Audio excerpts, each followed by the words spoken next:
Hello and welcome to We, Me and Us.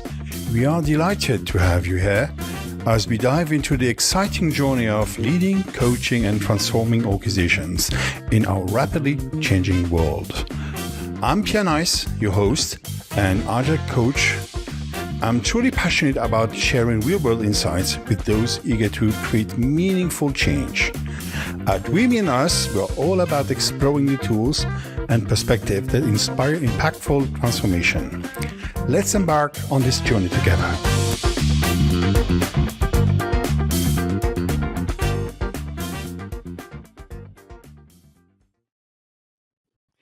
Welcome everybody again in this podcast, the We, Me and Us. I'm your host, I'm Pierre Neis. I'm really happy to have today Keith Amoss, or should I say Dr. Keith Amoss. It's somebody I really appreciate. We didn't talk too much together, but we met in Luxembourg with a common acquaintance, Virginia Anderson. And I will let you introduce yourself easier. Who are you, Keith? Thank you, Pierre. That's like an interview question, isn't it? Why It do you is. want the job? Thank you very much. Yes, I'm a career coach here based in Luxembourg. My background was public sector all the way. First of all, UK civil service, then into North Atlantic Treaty Organization. And then about 11 years ago, came into this whole world of coaching. Really, my studies were in human resources and personnel management, or human remains, as people who suffer under HR probably call them. And I lived in various places, Norway, UK, Germany, and Belgium, Brussels, in NATO headquarters, and here now in very sunny Luxembourg. That's a really, really quick intro. And anyone who'd like to know more, please check me out on LinkedIn. So the point that people will ask, NATO? Is that NATO or NAMSA? It's neither. I once went to a social function and I stuck my hand out. Someone said, where do you work? And you greeted them. And I said, I work in NATO. That's fantastic. We do our shopping there. I said, sorry? He said, Netto. No, not Netto cash and carry. No, North Atlantic Treaty Organization. That brought me down a few pegs for sure. But I have worked in various places, NATO headquarters and various NATO commands, and ended up in a NATO supply and procurement organization here in Luxembourg. Yeah. So as a civilian or as a military? Or as a civilian. Worked with the military, all the different nations, and the Army, Navy, Air Force, Marines, all of, you name it. I've worked with them, but never had the uniform on. Very common in certainly in the UK, in the US, in various other places. You have a lot of civilians working with military very tightly. Mm-hmm. Less so in some other nations, but certainly, that was my experience. Yeah, I have a very, very small experience in the military when I was in the headquarters. Even there, you can wear a uniform or not. So you have also officers in civilian clothes, right? That's for sure. Good point. Then you have a second point, HR. Yeah. Human resources, which has changed its name to go with the times, but not sure that improves things. I mean, you don't call a dog handler a canine resource manager, do you? It's about personnel. It's personnel management. That's what it really is. It's people management, personnel management, human resources. I never really liked that title, but that's what I was. So I did my studies and degree in that area, and then worked in that field for many years. So you're relieved from this. Now you're a coach. I'm a coach, and isn't everybody? I mean, there's a lot of people now are coaching. Not that I'm decrying that. I think it's a fantastic thing because it's a change in the way of doing things. Rather than telling people or trying to fix their problems, the emphasis is on the individuals to think about what's happening and maybe reflect upon it and think about some behaviors that they could maybe change and make the difference. It's a bit like someone saying, Keith, you should lose weight. Yeah, I should. You should stop smoking. I don't smoke, by the way, but you should stop smoking. Yeah, I should. And it's never the same as when you personally think, hang on a minute. Yeah, I want to do that. I will do that. When it comes from within, it's far more powerful. So, it is. Yeah. Oh no, I will use clean language with you. That's nice. And what kind of coaching is your coaching? It's very simple. I think there's an awful lot of types, but it's not really about the types of coaching and the tools which are used. Mm-hmm. It's really about the results that you get from the person. And the coaching that I used was called coactive coaching. That was my training, and the idea was that you work with someone. You don't work for someone. Someone doesn't work for you. Neither. You work with somebody. So together, you look at the issues that they're facing, see the world through their eyes, and then collaboratively work on what can change, what could be improved. Oh, that's interesting. Do you think we are facing challenges nowadays regarding coaching? In a way, I face a lot of internal coaching, and I raise my finger and say, have you heard about conflict of interests or dependencies? And sometimes I was also a people manager doing coaching with my people, and I say, Pierre, that's not really the thing, because you have a hierarchical relationship, and this is a very good point. Yeah, it's a really good point. Thank you for that. And I know you're an agile coach, so you know what I'm talking about here. When people see you, they don't necessarily see you. What they see is a position that you hold. So in an organization, if somebody says to them, Fred says to Jill, or Jill says to Fred, let's get into a coaching relationship. Each of them is thinking, yeah, but you're the HR manager. Am I going to really open up to you about my weaknesses, about things I'm struggling with? Am I really going to do that? Or you're the director of procurement, and I'm going to really tell you that I haven't got a clue what I'm doing? I'm not going to tell you. So that's a real challenge there. And I think one of the things about coaching is it's very, I think, important, most important actually, is that you have already managed to form a relationship, a respectful relationship with the other person, where you know and you trust each other, and you know that you can have that to and fro of conversation without there being any, shall we say, seepage out of the side, which could cause detriment to either of you, really. Yeah. And from my experience, so I did the ACC and the PCC, but I never got to the MCC. The last one is supervision, supervision coaching. Right. And it's not from the ACF, but the MCC part. And very fascinating. I just wanted to content. I don't want to have a long list of certification with, this kind. And here's, I already have 7. This is way too much. But it's about talking. When you talk coaching, are we talking the same language? Even from an agile coaching perspective, yes, we're talking about the same thing. But the only thing is we're thinking about 3 levels, about the people, the individuals, the system, which may be a small one, a team, and the organization. Correct. So this is where it resonates pretty much more with the supervision part. But again, maybe I do believe you experience the same weirdness of you have been asked to coach somebody in a company because not feeling well. So actually we're doing a lot about the chaos. Are we having burnouts, people not feeling well? And I'm really happy to help. But in fact, you're coaching people to leave the company. Well, the first thing I think is to recognize that for some people, a problem that they're having in an organization is a problem that and this is, I would say, the majority of coaching, is a problem they're having with individuals within the organization.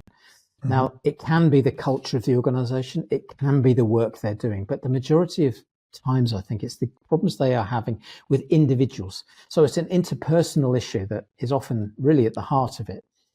Now, if that interpersonal issue can be corrected and they can feel, actually, I don't know why I've let this get to me so much, why I'm so, as you say, close to burnout as a result of this, because that person I put so much of them into my life now that they have become, they're keeping me awake at night. If you can help them to release that, of course, it's a wonderful thing.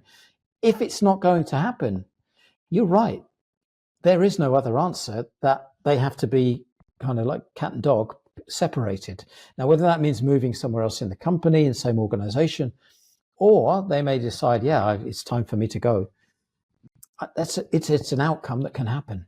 And it wouldn't be right. It wouldn't be fair. It wouldn't be honest if a coach went into an organization and didn't say to the people that are hiring them, when I talk to your people, that could be the end result. Yeah, that's fairness, right? Mm. And I had also a very weird experience.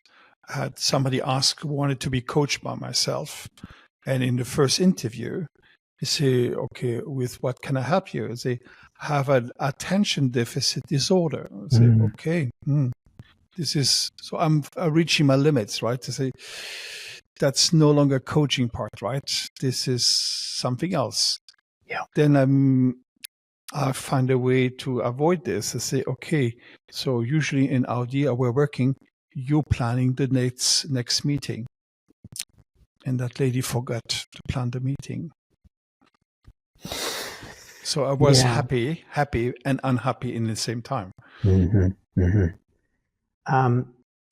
We talk about gender balance, diversity. There's incredible diversity in the workforce, of course, and there are people that amazingly deal with physical issues, illnesses, all sorts of things. We're not necessarily aware of all these things, but people have their own challenges for sure. Again, if you're in a trusting relationship with a coachee, these things start to come out and you realize that they may have difficulties to do certain things. As we all do, though. I mean, we're all good at some things and not very good at other things. So we all have our positives, and some things which are more challenging for us to do. And I think as a coach, that's one of the things that you're exploring with an individual, which is difficult for them often to really release. If you're a manager, let's put that one out there. If you're a manager or a leader, you're someone in a hierarchy, and you have this pyramidal structure and you're here at the top, it's not easy for you to admit that actually with this latest issue, I don't know what the hell I'm doing. Mm-hmm. You're not going to tell those people that are working for you. You're probably not going to tell those people above you either. You're going to somehow try to get through it. The stress that puts on them is sometimes incredible. And when in a coaching relationship, they can actually, once you've built trust with each other, they can actually go, yeah, let me tell you, I really have no idea what I'm doing here. Yeah. And that's senior people. And why not? I mean, they're human. Oh, yeah, absolutely. I have the conversation. I'm part of a research team, people mostly from the US. Yesterday, I made a call and say, I have a lot of people coaching, but it's exhausting, actually. But that person told me, 80% of the people just want to have somebody to talk with. Because she's mostly working with executives. And that's the rudest challenge. If you have an executive coaching, just I'll be the high performer and blah, blah, blah. All this kind of, funky things. But the reality is the loneliness of an executive. Sure. No, that's absolutely true. And nobody wants to really admit to that. That is, you see that in the coaching relationship. And as a result, what happens, again, I'm just talking from some experiences that I've had with some people. Some, the Peter principle, people get promoted to the level of to which they're not capable, perhaps. And whilst that sounds harsh, it's not that they're not capable, it's that they haven't been given the education, if you like, or the training necessary to know what that role entails. So you get people that come up to the top and they're the captain of the ship. And that's fine. The captain of the ship this is the direction we go in and we need to get there in the next 5 days. But when something goes wrong in the engine room, they immediately roll their sleeves up and think they have to go down to the engine room with a spanner, because they were never really understood that that's how you are. When you get promoted, when you go up, you're leading something. People are looking to you to give them direction. They're not looking for you to come down and do what they're doing or fix what they've done. So you get, as you say, it goes with the fact that at the top sometimes it can be very lonely, and you pull on what you know. And I know, okay, I better pick a spanner up and go down to the engine room because no one told me otherwise. Yeah, and this covers a couple of very bizarre aspects. Is if you want to grow an organization, you want to have better revenue, that's fine, right? You want to have a promotion, you have to go through the management and leadership path. but you have some people that don't like it. No. There was a poll, 3 years ago from BCG, most likely saying nobody wants to be a manager. If you ask managers, if you make this exercise at SAP and ask them, okay, you're on a management position, you're the leader, you're a senior vice president, something like this. They're mostly at this level. They say, now you have the choice. You can keep your salary, your bonuses, and your parking lot. And now I give you the option. You can stay at that position as managing people, or I give you a budget to create some value for the company. I had 100% people say, give me the money, you do something for the company. Because so in fact is nobody wants to be a manager. And sometimes you have the feeling that sometimes I have also the belief, they reach the level of incompetence. That's the Peters law. In fact, usually not always. They're very competent, but they're just not happy in that situation. Yeah, I absolutely agree. I say it's not that they're incompetent, it's that they didn't have the training or the necessary guidance or coaching or mentoring to know what it means to be in that position. Military do this brilliantly. I mean, they make sure that people understand what it is to lead people and that people are looking at you. In the civilian world, it's a little more difficult, and people take on a role. They pick up a mantle, they put that on. And they think, this is what I need to do now to be a manager. I need to be really tough with everybody. I need to monitor them really, really closely. I need to make sure that they're on time every morning and that they don't go early, and they have completely lost their own personality and self in that, the authenticity out the window. So I think that's what I'm saying there, that trying to get people to get that back and to understand, no, this really is your role.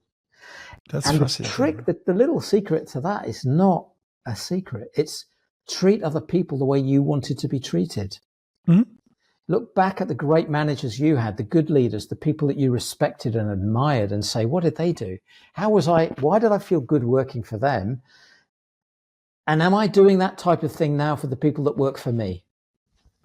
Oh, yeah. I still have quotes that resonates in my mind, quotes from people I used to work, team members and people which I was not leading, I was really coaching or guiding through. I would say, Pierre, don't tell me what to do, tell me where to go. Yeah. And that's also an exercise we're doing with executives. How can you tell people where to go? And as long as you don't tell them to go to hell, I think you'll be all right. Yeah. And another tool, maybe you do it too, or maybe you see this completely nonsense. I love to use some ideas from Edgar Schein. You know Edgar Schein? Yeah. Like a terrible exercise, emotional, very terrible, but is the way of asking for help, asking your subordinate for help. You've got to bring into this, and Schein was good at that, but you've got to bring into this the cultural, the Hofstede, you've got to bring in the cultural elements as well, because that would not go down well with some cultural, stereotypical I am now, but it would not go down well with some people from certain cultures, because that is not what they would ever expect to happen. I would not be expected to be helping my boss. My boss has to know what I have to do, and I have to do what my boss tells me to do. So that would be one thing. And it's also tied in with the cultural willingness to please. In some countries, I want to say yes. I don't want to say no. Can you do it? Yes. Well, I can't do it because I don't really know how to do it, but I'm going to say yes. So that in the international world we're in, and let's face it, we are, despite what's happening on the geopolitical scene at the moment in certain large countries, starting with U and ending with A. I don't know what you're talking about. It wasn't Uganda. We're seeing this autocratic, authoritarian stuff coming through more and more and more now. Maybe that's the way it will be for a while, and we're going to have to ride our way through it somehow. But ultimately, it doesn't work. A big stick doesn't work. It doesn't. I'm naive. When you're crossing people from everywhere, you discover people are mostly very gentle. And I got this information a long time ago from Russian people.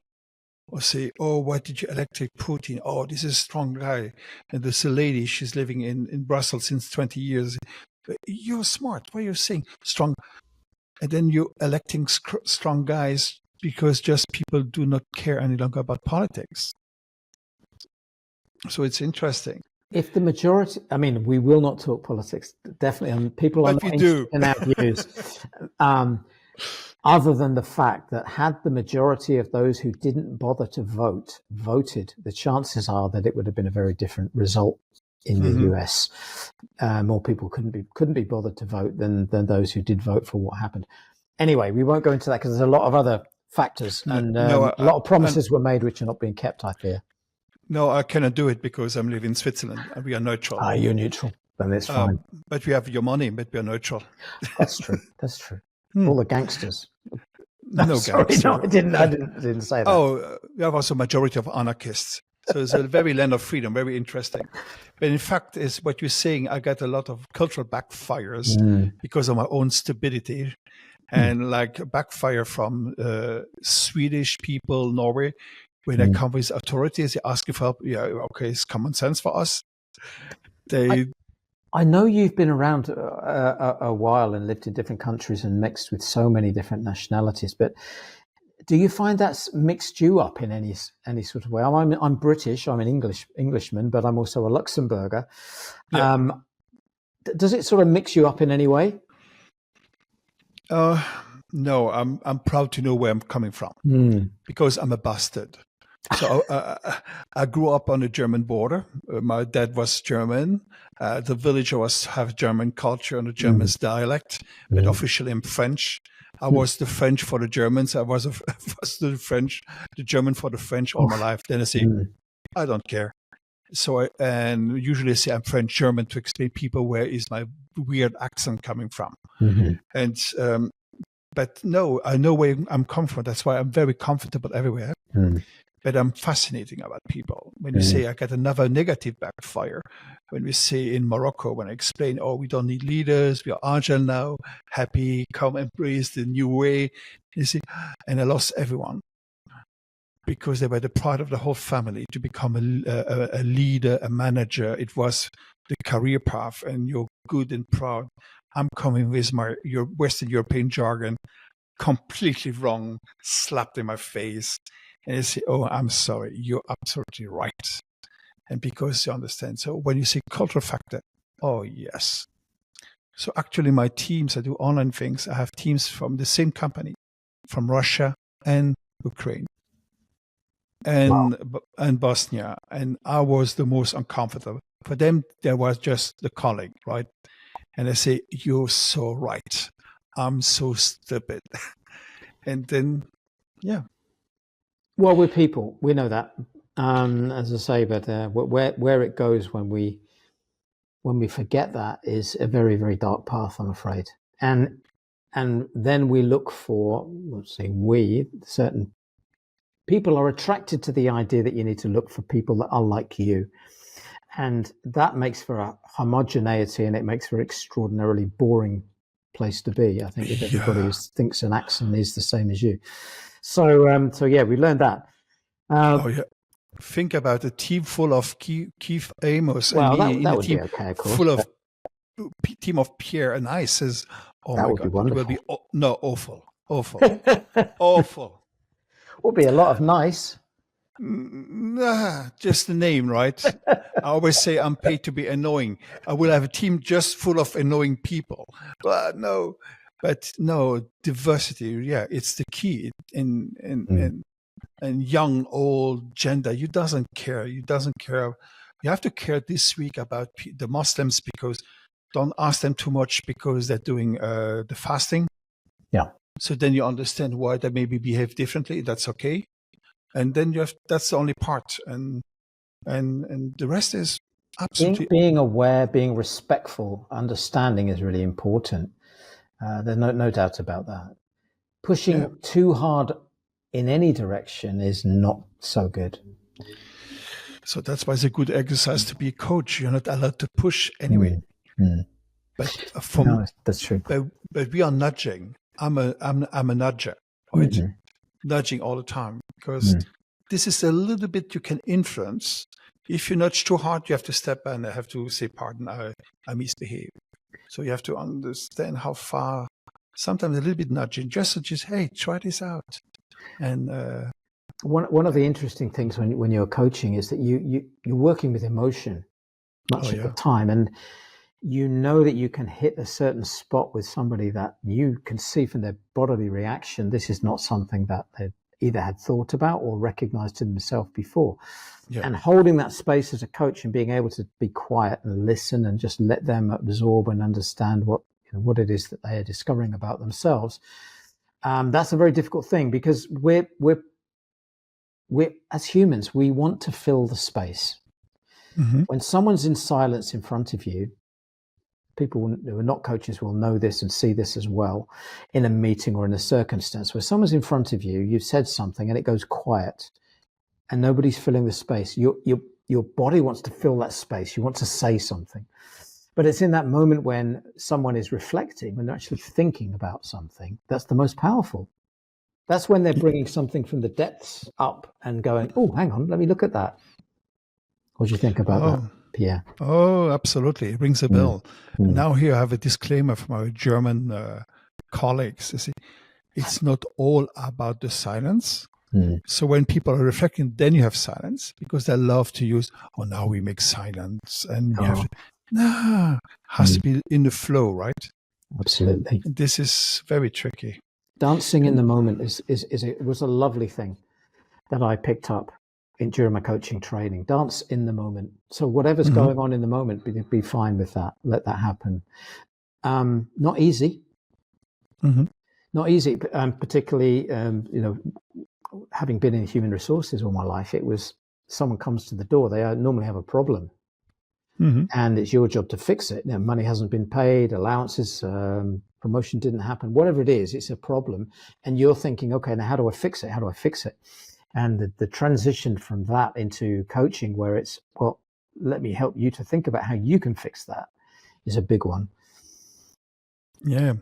And I love, I told you 15 years ago, I launched the Agile for HR, more like a program to understand, hey, we are doing this. How is HR working? And I stopped it for a certain reason 5 years ago, because there's no value, there's no understanding. Then I explain, we are team coaches, or we call it Agile coach, or whatever coach in the company.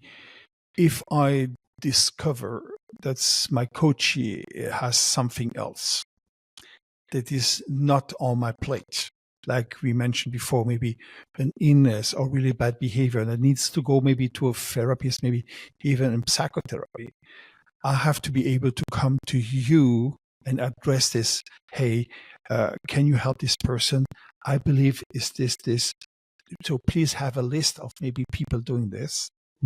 Like when we do team coaching is quite specific. You have that, like in Agile, you have this team dynamic you want to have. And then individual is you towards the team.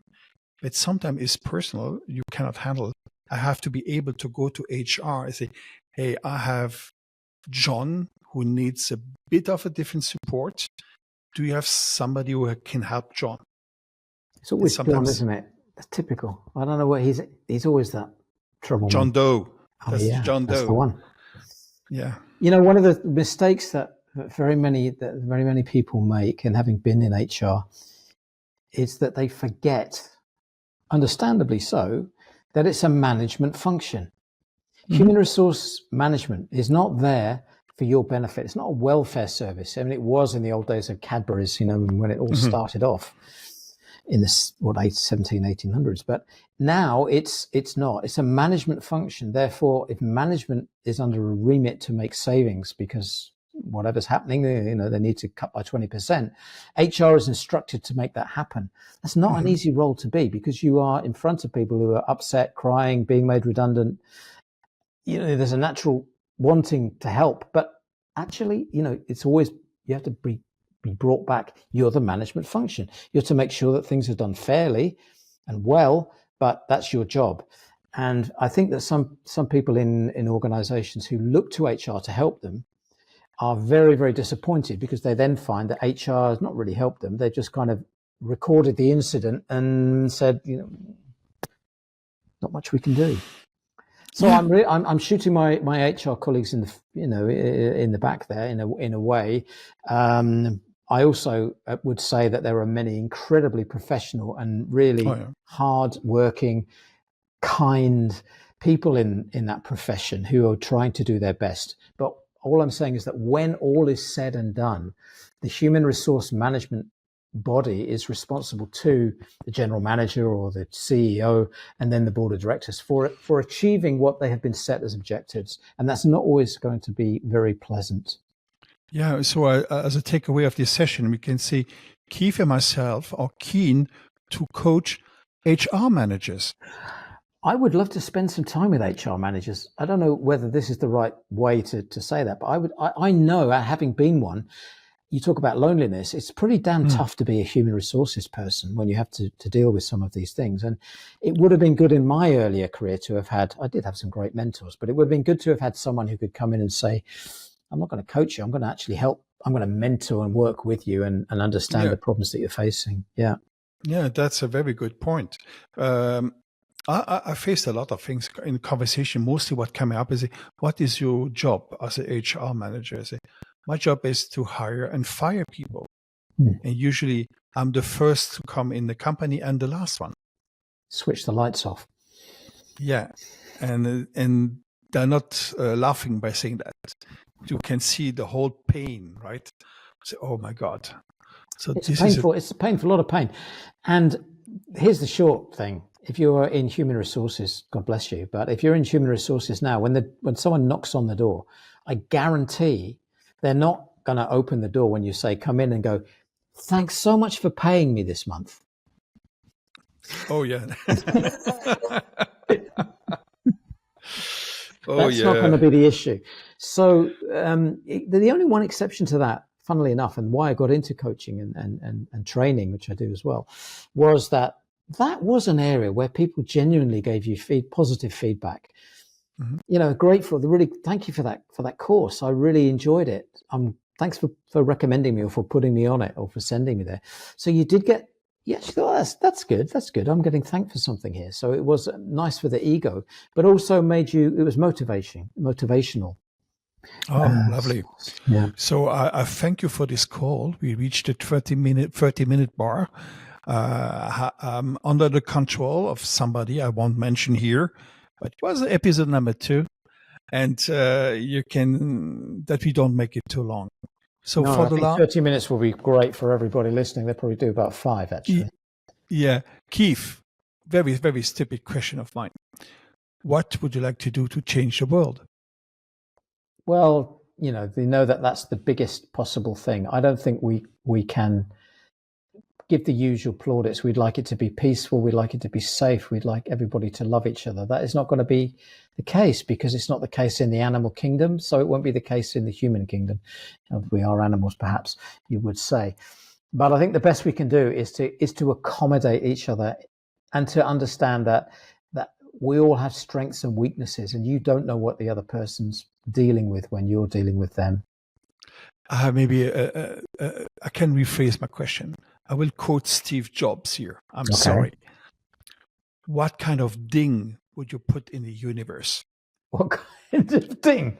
I put one of Elon Musk's rockets. No. I have no problem. I have to make a stick on my car. I bought this car before Elling, or I have to change it into Toyota or Dacia, something like this. No. I love the quote of the purpose of Apple was, the vision was, let's put a ding into the universe, like the bing. What kind of sparkle, what kind of ding are you putting in the universe, Keith? You're asking me to tell you what other people might say about me, because we all have an image, and I'm way too unable to answer that question. I would know what I would like people to think, but it's not what perhaps they do think. So the ding you put in the universe is your own image. It's what you are, your integrity, your values, and what you present to the world. And if they're good, then people will respect you for that. And you hope that's the case. Yeah, this was a very big challenge of Dr. Keith Amoss. Thank you so much. Thank you very much. The challenge was to put you out of your natural humility, to start to be this bold, agile coach, which is sitting in front of you. It's a pleasure, always a pleasure. And thank you so much for everything. No, thank Have you. a good I day. really appreciate it. Thank you very much. Goodbye. Goodbye.